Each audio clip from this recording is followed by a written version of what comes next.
Boa tarde e bem-vindos ao Mercados em Ação, do Jornal Económico. Nesta edição vamos começar por falar sobre a convulsão no mercado petrolífero, onde ontem um dos preços de referência entrou em terreno negativo pela primeira vez. Vamos também fazer a antevisão do Conselho Europeu e dos indicadores que vão sair esta semana, mais precisamente na quinta-feira. E vamos falar sobre a época de resultados que já atravessou o Atlântico e já chegou à Europa. No Espaço Empresas vamos falar com o diretor-geral da Uber em Portugal. Para começar, como sempre, temos, no entanto, os números e os gráficos da semana com o Marco Silva. Boa tarde, Marco. Boa tarde, Chico. Obrigado. Semana passada foi um cenário misto, com as tecnológicas a terem um comportamento positivo, as financeiras um comportamento negativo e as exploradoras de petróleo também. Destaque para as empresas do setor da saúde que tiveram um comportamento muito acima da média e que na semana passada tiveram ganhos de cerca de 8 a 9%. Este é o gráfico das empresas que já deram os seus resultados, já reportaram os seus resultados, e aqui a verde e a vermelho o comportamento no dia em que reportaram os resultados. E podemos ver setor financeiro negativo e de resto muito positivo, nomeadamente tecnológicas, setor da saúde, e portanto temos aqui um comportamento misto com destaque apenas para as financeiras que não tiveram um comportamento bom depois de divulgarem os resultados. No resto do mundo, Brasil muito negativo, a Europa misto, isto em termos de performance na última semana, e destaque para a Alibaba com um ganho de quase 7%. Em relação aos resultados no resto do mundo, também ainda falta muito por divulgar, destaque aqui para a China, que já houve muitas empresas que divulgaram resultados e o cenário não é assim tão mau como se poderia esperar. Em relação aos setores e aos índices, na última semana, maioritariamente verde, destaque para o setor da saúde, com ganhos de 6%, por exemplo. De resto, não houve aqui nada que se tenha destacado, com só um ligeiro aumento dos índices norte-americanos na ordem dos 2%. Em relação a um ano para cá, destaque claramente para o setor energético com quedas de 66%, nos setores, nos mercados, aliás, mercados desenvolvidos com menos 18%, Brasil com menos 38% no último ano, muito interessante este dado. E em relação aos setores de capitalização, as empresas de maior capitalização, mais uma vez, com um comportamento muito superior, com ganhos inclusive de 7% contra as empresas de menor capitalização que têm neste momento uma perda de 22% no último ano.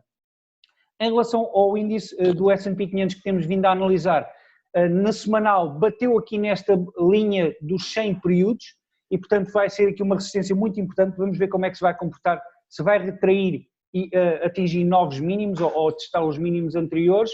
E em termos diários está também aqui na linha dos 50 períodos, vamos ver como é que se vai comportar aqui nesta resistência. Depois aqui destaque só para os gráficos do crudo, portanto quedas desde janeiro, claramente, hoje o WTI atingiu 11 dólares, enquanto o Brent, que está um pouco melhor, mas mesmo assim também já atingiu 18 dólares. Portanto, estamos a falar de quedas de 71 para 18 no Brent em pouco espaço de tempo. E por fim, o gráfico da Uber, que atingiu aqui máximos em fevereiro de 41, 42 dólares e teve uma correção até aos 13 dólares, portanto perdeu mais de 50% do seu valor, mas entretanto já recuperou para os 28. E é tudo, Chico. Obrigado, Marco. Vamos fazer uma ligação direta para Londres, onde está Ricardo Evangelista, analista sénior da Active Trades. Ricardo, obrigado mais uma vez por estar no programa. Obrigado pelo convite, Chico, é um prazer. Ricardo, vamos começar pelo petróleo, acho que é inevitável. Ontem foi um dia inacreditável no mercado petrolífero, com o barril de crude do West Texas Intermediate a cair durante o dia todo e ao final da tarde fechar em terreno negativo pela primeira vez na história, com um tombo de mais de 300%. Uma coisa realmente incrível de ver, uma queda a pique. Antes de percebermos o impacto que isto vai ter, gostaria que o Ricardo e Marco também já agora me ajudem a explicar o que é que aconteceu ontem.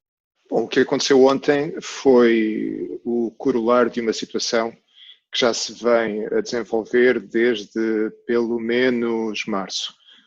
Todos sabemos que temos assistido a um aumento bastante forte na capacidade produtora de petróleo, sobretudo nos Estados Unidos, o que tem saturado muito o mercado e já vinha a saturar até mesmo antes do início desta crise explotada pelo coronavírus.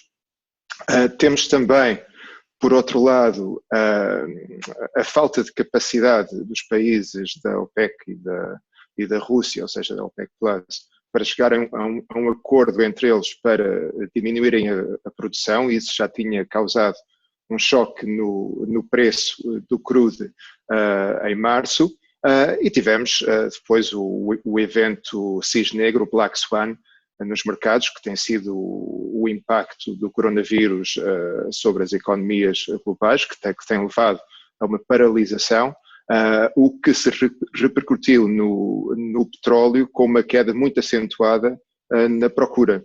E então temos, por um lado, um aumento de produção, temos, por outro, falta de atendimento entre os produtores para reduzir essa produção, e finalmente uma quebra enorme na procura, e o resultado foi o que se viu ontem, com o contrato de maio do WTI crude a chegar ao seu último dia de negociação, e muitos traders que tinham contratos não tinham depois aonde meter o petróleo que será entregue no fim do mês de maio. E por esse motivo muitos tentaram então passar A batata esse quente. petróleo, passar a batata quente, exatamente, ou seja, passar esse petróleo para outras pessoas que o pudessem armazenar. Como a capacidade de armazenamento já está muito reduzida devido ao tal aumento de produção e redução de procura, quase ninguém queria, e então chegámos a uma situação em que as pessoas tinham petróleo a receber no fim de maio, pagaram cerca de $40 por barril, em certa altura, para que outros o pudessem receber e armazenar. Basicamente foi isto que aconteceu. Ricardo, esta questão do armazenamento é muito importante no curto prazo, e pelos vistos a questão não ficou resolvida só por causa do contrato ter terminado, porque temos mais um mês, mas hoje já tanto o WTI, especialmente o WTI como o Brent, tiveram correções acentuadas. As reservas em termos de armazenamento estão mesmo no limite, as estratégicas, por exemplo, dos Estados Unidos estão em 98%, os locais de armazenamento nos Estados Unidos estão praticamente com a sua lotação, e depois o que é certo é que os grandes clientes para crudo imediato, nomeadamente linhas aéreas e refinarias, também estão muito paradas, basicamente, linhas aéreas então estão mesmo quase todas paradas, e as refinarias também. Isto é algo que se poderá prolongar no tempo, ou seja, pelo menos durante mais 1 ou 2 semanas, sendo que aquele acordo que foi efetuado com a OPEP+, e os Estados Unidos para reduzir 9 milhões parece pouco, tendo em conta que a Agência Internacional de Energia estima que poderá haver uma redução de 29 milhões de barris na procura, e é preciso ter em conta que, por exemplo, os Estados Unidos consomem 20 milhões. Uma redução de 29 milhões é muito petróleo. Sim, a redução de 29 milhões, o acordo da OPEP Plus ou mais aponta para uma redução na produção de 10 milhões, ou seja, ainda temos um excedente de 20 milhões. Por isso, a menos que a situação se comece a normalizar nas próximas semanas, nas próximas 2 a 3 semanas, com um retomar da procura, vamos assistir a um cenário semelhante para o contrato de junho. Aliás, vemos que o contrato de junho do WTI, que ontem estava a negociar a $20 por barril, hoje já chegou a tocar nos $11 por barril, ou seja, já existe uma pressão vendedora, porque o pânico começa a ser sentido por muitos destes traders que têm contratos futuros na mão, o que significa que vão receber a entrega física do petróleo no fim de junho, e neste momento não há uma perspectiva clara de quando é que a retoma do consumo de petróleo e dos produtos derivados de petróleo vai acontecer. Por isso eu penso que será um pouco difícil gerir esta situação e ver luz ao fundo do túnel, porque a retoma está a ser muito lenta, mesmo na China, depois de eles já terem aberto de novo o país e reiniciado a economia, digamos assim, estamos a ver que as pessoas, os consumidores, estão a reagir com muita lentidão. O volume de tráfego nas estradas chinesas é muito menor do que era no período pré-crise. Ou seja, quando há um choque tão grande como o que tivemos agora, e as pessoas ficam fechadas em casa durante um período prolongado de tempo, a retoma não é imediata. Por isso eu penso que para junho poderemos vir a encontrar uma situação, se não igual, pelo menos parecida. Ricardo, há dois fatores aqui que podem nos levar para o próximo tema, que um é como estás a dizer, o regresso à normalidade vai ser gradual e provavelmente não vai ser um regresso à normalidade, porque vai haver a retoma da economia vai ser muito fundamentada, por exemplo, na Europa, por fatores energéticos de alterações climáticas, com investimento no Green Deal, por exemplo. Isso vai ser um dos temas que vai ser discutidos na quinta-feira, provavelmente, no Conselho Europeu, com os líderes da União Europeia reunirem-se depois de que foi uma reunião, digamos, um bocadinho com algum confronto no mês passado. A ideia é discutirem a reação conjunta a esta pandemia e à crise económica causada por esta pandemia. O que é que se espera? Há ainda uma hipótese de falarem sobre Corona Bonds ou mais financiamento de alguma forma, como Espanha já está a pedir? Eu penso que o Corona Bonds é um tema tabu nos países do norte da Europa. A chamada mutualização da dívida não é bem vista pelos políticos do norte da Europa, porque depois poderá ter repercussões eleitorais. Por exemplo, os cidadãos de uma Holanda, de uma Alemanha, não estarão muito dispostos a partilhar a responsabilidade e o peso da dívida de países como a Itália e a Espanha, que historicamente já arrastam um peso de dívida muito maior do que o destes países que eu referi agora. Por isso penso que os Corona Bonds muito dificilmente serão aprovados na reunião de quinta-feira e teremos fumo branco nesse sentido a sair daí. Eu acho que a Europa, a União Europeia, está num momento crucial na sua história. Esta crise vem mostrar que não existe verdadeira solidariedade na Europa, entre os países do Norte e do Sul. Não existe coesão, existe uma grande discrepância entre as situações económicas dos países do Norte e do Sul, entre uma Holanda e uma Alemanha e uma Itália, Portugal ou Espanha, e a menos que comecemos a ter a vontade política de todos os países para criar uma integração ao nível fiscal também, para gerar mecanismos de solidariedade que são verdadeiramente solidários, e não apenas frases bombásticas, então será muito difícil para a Europa continuar. Eu não sou das pessoas mais otimistas em relação a esta reunião de quinta-feira. Eu não penso que vamos ter grandes desenvolvimentos, penso que vamos ter declarações de intenção, penso que iremos assistir uma vez mais a uma certa tensão entre o Norte e o Sul, mas eu não penso que venhamos a ter nada verdadeiramente substancial. Ricardo, só assim de uma forma rápida, e achas que isso poderá ter impacto na questão da dívida soberana da periferia, que neste momento, por enquanto, Sim. Está minimamente contido, por causa também Sim. da influência dos bancos centrais?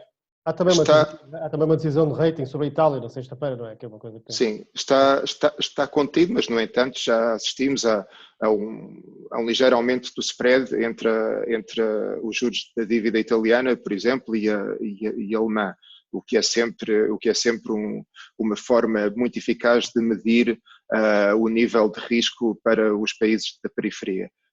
Eu penso que sim, poderá vir a levar a um aumento desse spread entre os juros da dívida dos países da periferia e dos países do norte da Europa, designadamente a Alemanha, e poderá também desencadear uma nova tendência de queda para o euro, se as coisas não correrem de forma positiva. Ricardo, A situação... diga, diz. Não, a situação é muito clara. A situação é muito clara. A Europa, neste momento, precisa de mostrar solidariedade. Esta crise é uma crise muito mais séria do que a crise de 2008. Ninguém sabe muito bem qual é o verdadeiro risco por detrás da crise gerada pelo coronavírus, porque não sabemos quanto tempo vai demorar esta crise. Não sabemos ainda muito bem qual vai ser a intensidade. Há quem fale de que pessoas que tiveram a doença podem voltar a apanhar, ou pelo menos uma percentagem significativa, e então não há luz ao fundo do túnel, e para uma economia como a italiana ou como a espanhola, que estão a tentar agora sair do confinamento que impuseram às suas populações, o reiniciar vai ser lento e há sempre o risco de uma segunda vaga. Por isso eu penso que vai ser essencial que a Europa se mostre solidária para evitar o pânico nos mercados, o que poderá então acentuar muito esta discrepância no spread entre as dívidas da periferia e dos países do norte da Europa. Ricardo, como dizias, é um bocadinho difícil, bastante difícil nesta altura, tentar prever quanto é que vai ser o dano que esta pandemia vai causar à economia europeia, mas há alguns indicadores. Na quinta-feira, por exemplo, a Market vai apresentar os índices PMI, que são os Purchase Managers Index, que é para vários países. Este é realmente visto como um bocadinho como o leading indicator, não é? Aquele que demonstra o sentimento das pessoas na economia, dos agentes económicos, dos empresários, dos responsáveis por encomendas, na realidade, e é visto como um barómetro de adiantado. O que é que se espera este mês? Já estava muito baixo no mês passado, não é? Este mês espera-se mais quedas, presumo. Sim, esperam-se mais quedas. Vamos ter os PMIs da Alemanha e da França, entre outros, e a expectativa é para quebras, e não surpreende que seja assim. Eu estou convencido que vamos ter quebras, vamos ver quanto, mas o continente europeu quase que parou, apenas a atividade económica essencial se manteve. Todos os principais países, talvez com exceção da Suécia, adotaram medidas draconianas muito fortes, que tiveram o efeito colateral de paralisar a economia. Vemos, por exemplo, que as companhias aéreas, a hotelaria, a atividade de manufatura a muitos níveis sofreram quebras muito significativas, e penso que os PMIs na quinta-feira vão refletir esse sentimento menos otimista relativamente ao futuro. Ricardo, e em termos da earning season, que tem passado despercebida um pouco, quer dizer, isto basicamente está em segundo ou terceiro plano às vezes, não tem sido assim tão mau? Será porque os investidores já estavam muito mais retraídos, mas também não se tem ouvido falar ainda em muitos outlooks dantescos, como se poderia esperar? Como é que estás a avaliar esta época do mercado agora? Repara, a earning season neste momento vai cobrir o período do primeiro trimestre do ano, não é? Ou seja, um período que largamente antecede a adoção destas medidas draconianas. Então é natural que não venha a refletir ainda uma imagem clara do dano que realmente está a acontecer para as empresas. Eu penso que haverá... Só interromper, exceto para a banca, que já muita delas já se precaveu e incorporou possíveis imparidades nos seus resultados, correto? Sim, eu penso que haverá vencedores e perdedores nisto. Perdedores, claramente, estamos a falar de empresas ligadas ao turismo, às viagens, à aviação, etc. Os vencedores vão com certeza ser as Netflix, as Amazons Ou seja, vimos que a Amazon continua a atingir máximos históricos. Ao fim da segunda semana de abril, Jeff Bezos, que é o fundador e o principal acionista da Amazon, com 11% das ações da Amazon, viu a sua fortuna aumentar só durante as primeiras 2 semanas de abril em 24 bilhões de dólares americanos, o que é incrível. Então penso que os vencedores serão as empresas que se adaptam melhor a estes tempos de confinamento. Então as empresas de streaming como a Netflix, as empresas de venda online e entrega ao domicílio como a Amazon, as empresas da área da saúde, como tu referiste no início, Marco, também. Mas penso que, em geral, a earnings seasons ainda não vai refletir no seu todo os danos colaterais que esta crise vai trazer para muitas empresas. Mas é interessante o que o Marcos estava a dizer sobre, nós já há umas semanas estávamos a prever profit warnings, uma série de downgrades no guidance das empresas. Não está realmente a acontecer, tenho visto algumas no setor petrolífero, naturalmente, por exemplo a Galp Energia, inclusive, já anunciou um corte no investimento. Vamos ver isto na Europa, nesta fase a Europa está a começar a época de resultados agora. Há a possibilidade disso acontecer na Europa mais do que nos Estados Unidos? Bom, na Europa nós temos a Royal Shell, temos a BP, a Total e a Enid, italianas, são as grandes empresas petrolíferas. Eu penso que ainda não iremos assistir nesta earnings season, como eu disse, à verdadeira imagem dos danos que esta crise está a infligir nas empresas petrolíferas. Mas na próxima earnings season, certamente que os vamos ver.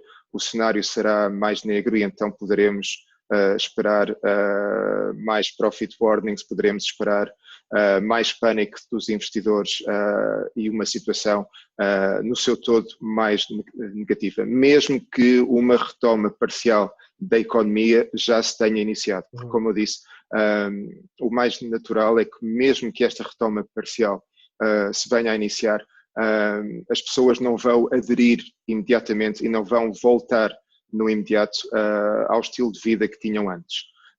Por isso penso que na próxima earnings season aí sim vamos ter uma imagem mais clara e verdadeira dos danos provocados. Ricardo, muito obrigado por mais uma participação no Mercados em Ação. Até uma próxima oportunidade. Até breve.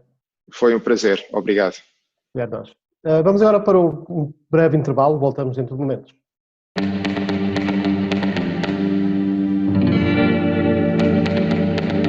As figuras decisivas. Transferências milionárias. Os milhões que movimentam o desporto.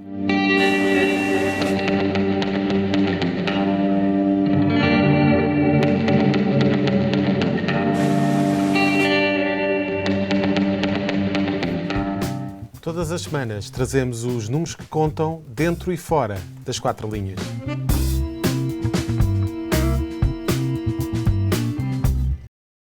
Bem-vindos à segunda parte do Mercados em Ação, do Jornal Económico. Passamos agora para o espaço Empresas e temos connosco Manuel Pina, diretor-geral da Uber em Portugal. Boa tarde, Manuel, e obrigado pela disponibilidade.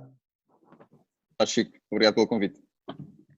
Manuel, a Uber tem várias áreas de negócio, como sabemos, é uma marca conhecida e utilizada por muitos portugueses, mas gostava de começar pelo primeiro, os carros. Como é que a empresa lidou com esta pandemia que apareceu assim de repente? Como é que tiveram que lidar com esse assunto no início, desde as alterações na atividade, tanto como as medidas de prevenção também, Manuel?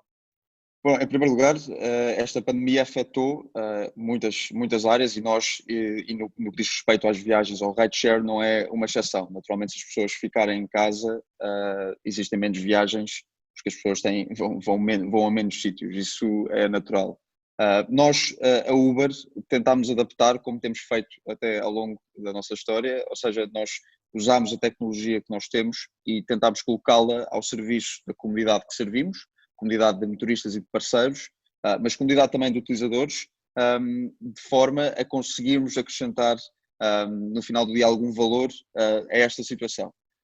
Nós desenvolvemos alguns produtos novos. Em primeiro lugar, o produto Drop-Off, que começou inclusivamente aqui em Portugal, para aumentar, no final do dia, para compensar um pouco o rendimento perdido que alguns parceiros e motoristas estavam a sentir nesta fase em que as pessoas viajam menos, mas também para ajudar comércio online, retalhistas, pequenos comerciantes, a entregarem coisas em casa das pessoas que cada vez querem menos sair de casa. Portanto, no final do dia, aquilo que nós tentamos fazer é adaptar-nos um bocadinho à situação atual, sabendo que é uma situação que é sempre difícil para nós, mas também para muitos outros negócios. Não, Em termos de medidas de prevenção, desculpa, Marco, as medidas de prevenção, eu recordo no início do estado de emergência havia muitas dúvidas sobre se as pessoas poderiam utilizar serviços como a Uber. Que garantias é que vocês conseguem dar para os utilizadores desse serviço, por exemplo? No que diz respeito às medidas de prevenção, nós pensamos de duas formas. Em primeiro lugar, na informação. Nesta fase, a informação é essencial. A informação certa, em tempo real, é fundamental para que os parceiros de entrega, para que os motoristas e os parceiros saibam quais as melhores formas ou quais as melhores práticas para garantirem a total segurança nas viagens. E, portanto, a primeira parte em que nós nos focamos é em garantir que toda a informação que é passada pela Organização Mundial de Saúde, mas também pela Direção-Geral de Saúde, chega em tempo real aos motoristas e aos parceiros. Todas as alterações que têm que ser feitas, por exemplo, na capacidade dos carros, alterações essas que se têm como base o Decreto de Estado de Emergência, nós temos que garantir que essas alterações são feitas e são publicadas em tempo real. E é isso que tentamos fazer de forma, eu diria, com um grande foco do nosso lado. Portanto, a primeira parte da informação é sem dúvida nenhuma essencial. E depois existe também a segunda parte, que é a criação de ferramentas e de recursos para os motoristas e parceiros, de forma a aumentarem, no final do dia, a segurança dentro dos carros. Dando só aqui dois exemplos muito rápidos. O primeiro tem a ver com material de desinfecção e o segundo com material de proteção. Material de desinfecção, os desinfetantes de superfícies e de mãos, e material de proteção como, por exemplo, máscaras. Nós estamos atualmente a distribuir este material de forma gratuita para os motoristas e para os parceiros. Anteriormente teríamos também dado a oportunidade para que os parceiros de entrega pudessem recolher ou pudessem comprar este material e nós, no final do dia, devolvíamos o valor, até 25 euros, e desta forma garantir que os motoristas e parceiros têm todas as ferramentas que precisam e têm toda a informação que precisam também para aumentar a segurança nas viagens. Não, mas obviamente esta é uma situação que causou em toda a economia um choque, um abalo profundo. Em termos de empresa, o facto de vocês serem uma tecnológica teve influência na forma como vocês reagiram mais rapidamente e até porque vocês estão agregados a um ecossistema global, tiveram apoio da casa-mãe, foi-vos fácil trabalhar? Porque há setores em que pode não ser tão simples. Como é que isto afetou a comunidade Uber, não só nacional, mas também internacional? No caso da Uber em particular, e respondendo primeiro à pergunta em relação a local versus internacional, eu acho que nós aqui temos um bocadinho o melhor de dois mundos.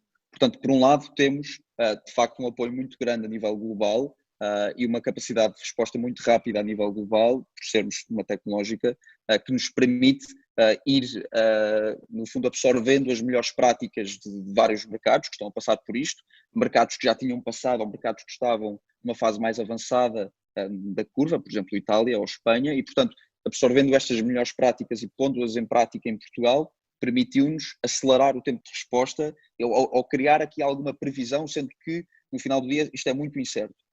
E depois temos também a componente local, que a Uber preserva desde os primeiros dias em que operamos em Portugal, que é a capacidade para localmente conseguirmos atuar e conseguimos criar soluções que ajudem os parceiros e a comunidade de utilizadores a ultrapassar esta fase. Já dei o exemplo do Drop-Off, que é sem dúvida um exemplo de um serviço que foi pensado, foi desenhado e foi implementado em Portugal em tempo recorde. Estamos a falar de eu diria pouco mais do que 2 semanas, e que foi implementado em Portugal e agora está a ser replicado para outros mercados. Portanto, no final do dia é aliar estas duas componentes, tendo uma presença muito grande globalmente para absorver melhores práticas, mas também manter uma flexibilidade e autonomia local para atuar de acordo com as especificidades do país.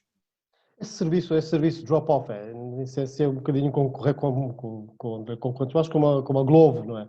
Utilizar o comércio local, utilizar a vossa rede para agilizar o comércio online do comércio local. Como é que isto aconteceu, isto de ser adotado nos Estados Unidos também? Como é que funciona a inovação dentro do grupo?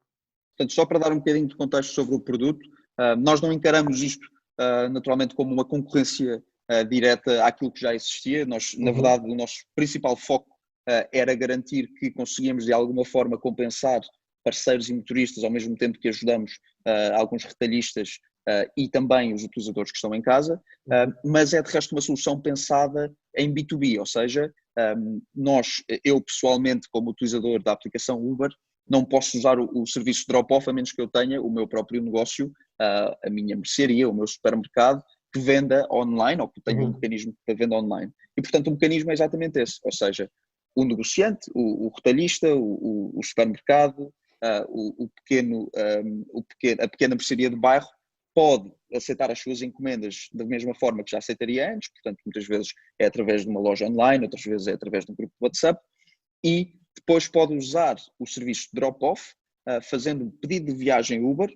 O motorista será exatamente o mesmo motorista que faz as viagens Uber X, o carro exatamente o mesmo carro que faz as viagens Uber X, o motorista recolhe a encomenda na loja e entrega a encomenda ao cliente da loja. Portanto, no final do dia estamos a falar de uma solução que é B2B. E aquilo que está a ser feito nos Estados Unidos e também noutros países como Itália e como Espanha é exatamente a mesma solução. Estamos a falar de soluções que permitem que grandes retalhistas possam usar de uma forma integrada com os sistemas que já usam. Se tiverem uma loja online, nós conseguimos criar aqui algumas integrações que permitam um automatismo maior, mas também que pequenos comerciantes, de forma muito simples, possam fazer uma viagem através da sua própria aplicação para entregar. Isto é exatamente igual em Portugal como é nos Estados Unidos. Não, e esta questão dos novos negócios, Portugal é um país quase perfeito para ser uma incubadora de ideias e de negócios. Esta nova situação, certamente que de um momento para o outro vos criou, ou pelo menos acelerou alguns projetos que tinham, a Uber, neste caso internacional. É de esperar mais inovação da vossa parte, ideias que vocês tenham já para implementar no curto, médio prazo, e que obviamente pelo que me é dado a perceber, a casa-mãe também aceita com bastante facilidade. Absolutamente. É de esperar mais inovação do nosso lado. Eu repito aquilo que disse há pouco. Uma das coisas que mais me admira, das características que mais me admira pessoalmente na empresa onde trabalho, na Uber, é de facto a nossa capacidade de inovação e de adaptabilidade face ao ambiente. Eu vi isto acontecer várias vezes desde que me juntei à empresa há 5 anos. Portanto, eu não espero que seja diferente daqui para a frente, antes pelo contrário. Acho que as circunstâncias, como estão atuais, mas também como vão evoluir, vão exigir uma grande adaptabilidade, sobretudo de empresas como a nossa, e uma grande capacidade de inovação. Portugal é sem dúvida nenhuma visto como um mercado essencial para testar esta inovação. Exemplos de produtos que já lançámos pela primeira vez em Portugal, como este Drop-Off, mas também o Uber Green, um produto de carros 100% elétricos. As bicicletas Jump, lançámos em Portugal pela primeira vez fora dos Estados Unidos.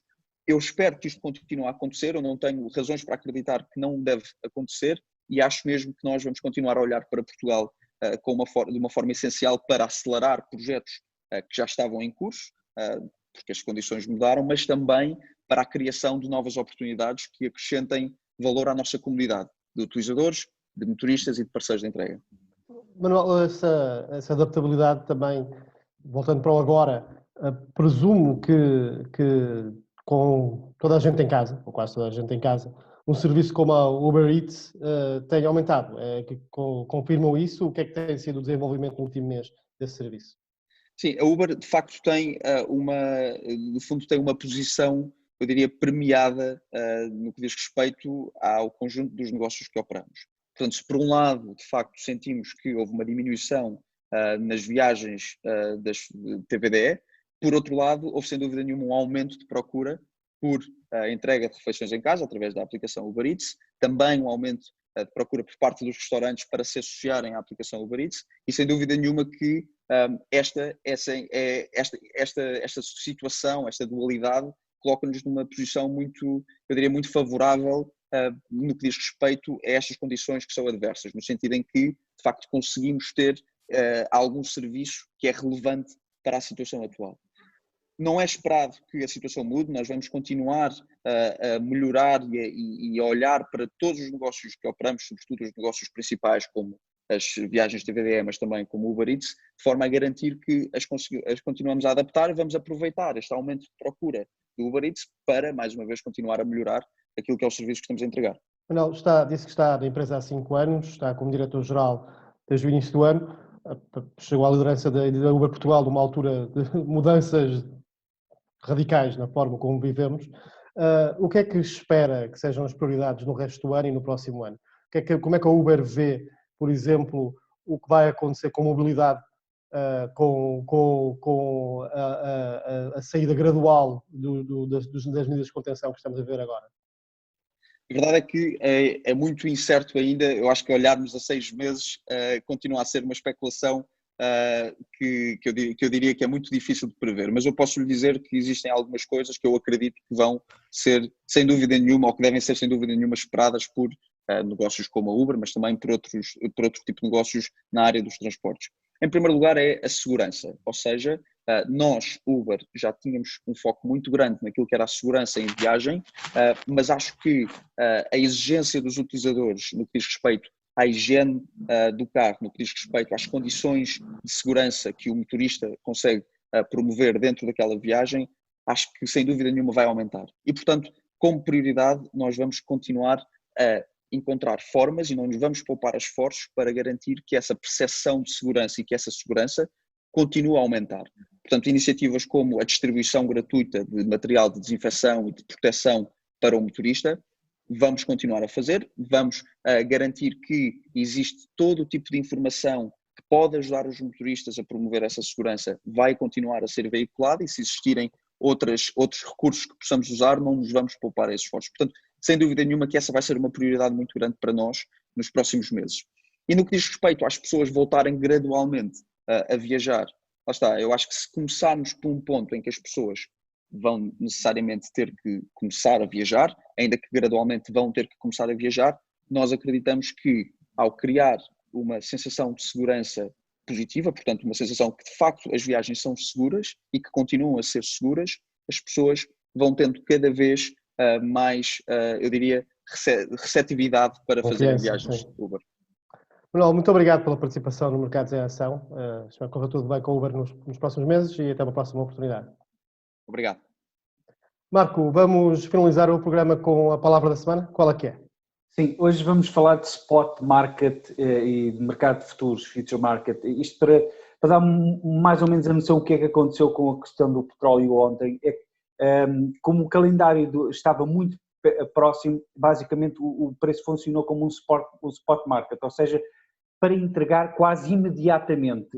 O spot significa que eu compro hoje e tenho que entregar fisicamente, por exemplo, daqui a 2 dias.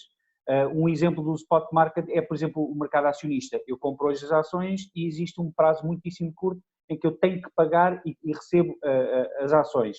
Por exemplo, um futures market, que é de futuros, é, por exemplo, as opções ou os futuros em si. Portanto, são 2 tipos de mercados que não têm preços iguais. Existe quase sempre ali algum desfazamento que depois, às vezes, possibilita oportunidades de negócio. Muito obrigado, Marco. Chegamos assim ao final de mais um Mercados em Ação, no Jornal Económico. Agradeço a preferência dos nossos telespectadores. Até à próxima semana.